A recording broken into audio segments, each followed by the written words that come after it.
Au début, cet hiver-là ressemblait un peu à ce mois de janvier 2021 dans la vallée de Chamonix. La neige qui s'abat sur les montagnes, sur la ville et sur les habitants, sans discontinuer.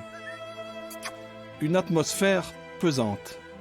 Et puis, en quelques semaines, tout s'est enchaîné. L'hiver 99, en fait, c'est irréel. Les gens sont sidérés par ce qui se passe, en fait. Il faut quand même connaître les réactions de peur qu'on peut avoir face à un événement important. Et là, c'était une vallée qui était sidérée. La succession des événements faisait que les gens, il y avait cet effet de sidération collective. Nous, pendant longtemps, quand il y avait d'autres drames, même des catastrophes aériennes, tout ça, on se sentait vraiment proche des gens, parce que c'était plus ce côté-là, proche des gens, parce qu'on sait ce qu'ils vivent et c'est l'enfer, quoi. On sait l'enfer, c'est clair.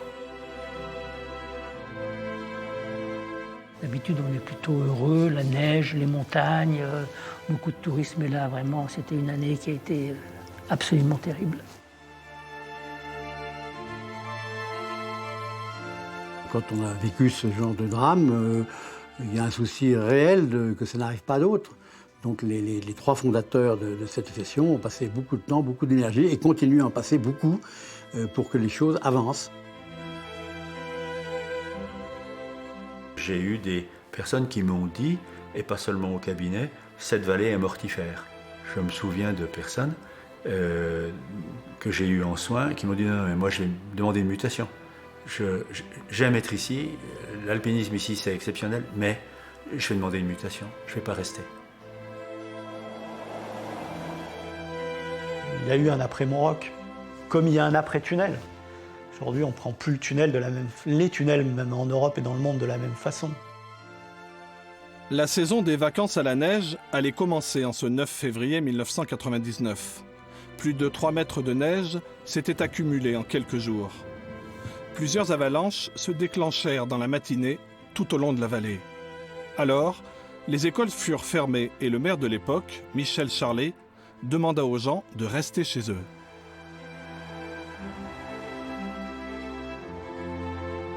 En milieu de journée, on nous annonce qu'il y a une avalanche sur le secteur de Montroc. Montroc, c'est en fond de vallée, c'est donc où on est aujourd'hui, à la limite avec la Suisse. Tout de suite, le PGHM, c'est-à-dire les gendarmes de haute montagne, envoie une petite équipe pour voir qu'est-ce qui s'était passé, parce que l'avalanche avait coupé la route. L'avalanche est partie bien au-dessus de la forêt. Elle venait d'un sommet invisible d'en bas, plus de 1000 mètres au-dessus du hameau de Montroc.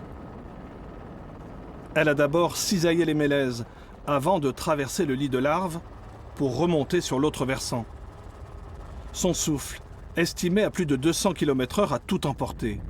Et la neige a déchiqueté et enseveli une vingtaine de chalets. Après avoir, dans l'urgence, mis à l'abri quelques blessés, les gendarmes de haute montagne tentent de trouver des survivants dans les heures et les jours qui suivent. Car ils savent que des familles étaient dans les chalets et que peut-être les gens avaient pu se réfugier dans leur sous-sol. Au moment où tout ça, on arrive à faire le trou pour aller dans le contrebas de la maison, quand on y descend, on a une espérance folle et on découvre que c'est vide en fait. Il y a les valises de la famille, il y a un certain nombre d'effets des enfants. Et voilà, là, ça a été un énorme choc pour tout le monde parce c'est une bataille contre la montre pour essayer de la sauver, parce qu'on avait identifié qu'ils étaient probablement là. Et c'était un moment un peu difficile, comme d'autres, pendant ces quelques jours de recherche extrêmement intenses. Blaise Agresti, alors capitaine du PGHM, ne peut plus rien, si ce n'est compter les victimes. Elles seront au nombre de 12. Des touristes venus en vacances, mais aussi des chamoniards, propriétaires dans ce hameau. L'avalanche de Montroc est la plus meurtrière dans la vallée de Chamonix depuis près d'un siècle. Assez vite, des questions se posent. Si un couloir d'avalanche mortelle se déverse sur ces maisons, pourquoi et comment a-t-on pu construire ici? Des questions qui ressurgiront au procès plus tard. Là-haut, au-dessus de la vallée, au sommet d'une rampe pentue, il y a la plateforme du tunnel, le tunnel du Mont Blanc entre la France et l'Italie. Lui aussi situé sur la commune de Chamonix-Mont-Blanc, pour le meilleur et pour le pire. Le pire, est arrivé le 24 mars de cette année 1999.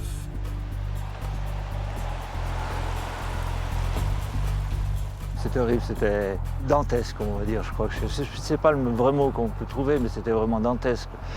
On voyait de la fumée pendant un jour, 2 jours, 3 jours. On voyait de la fumée ça brûlait. On ne savait pas le nombre de personnes qui étaient dedans.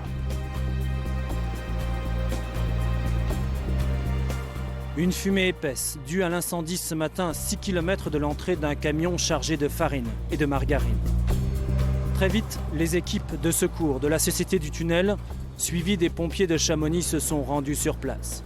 Mais ils ont été surpris et piégés par l'important dégagement de fumée. Moi, je commence à prendre la mesure de ce qui se passe quand je vois le commandant des pompiers, Christian Comte, que je connaissais bien, je prenais le café avec lui tous les matins.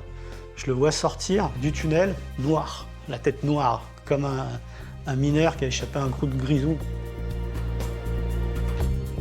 Il n'est pas dans son état normal, et il ne me voit même pas, il ne me reconnaît même pas. Et là, je me dis, il y a quelque chose qui se passe, quoi.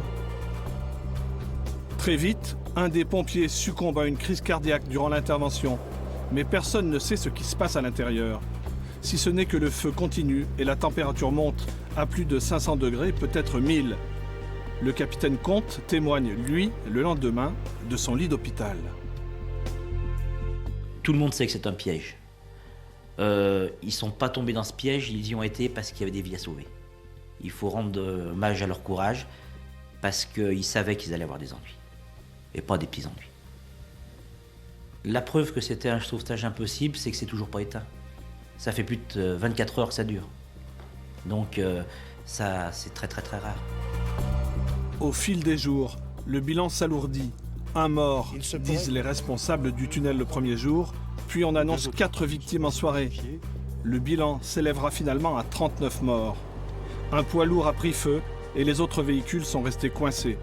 54 heures seront nécessaires pour éteindre l'incendie. Les victimes, des chauffeurs routiers venus des 4 coins de l'Europe, des familles entières en voiture. Des personnes se sont réfugiées dans les abris en pure perte car il n'y a pas de galerie d'évacuation, pas d'échappatoire. Tout le monde comprendra l'horreur du tunnel quand 6 mois plus tard seront diffusées les premières images de l'intérieur.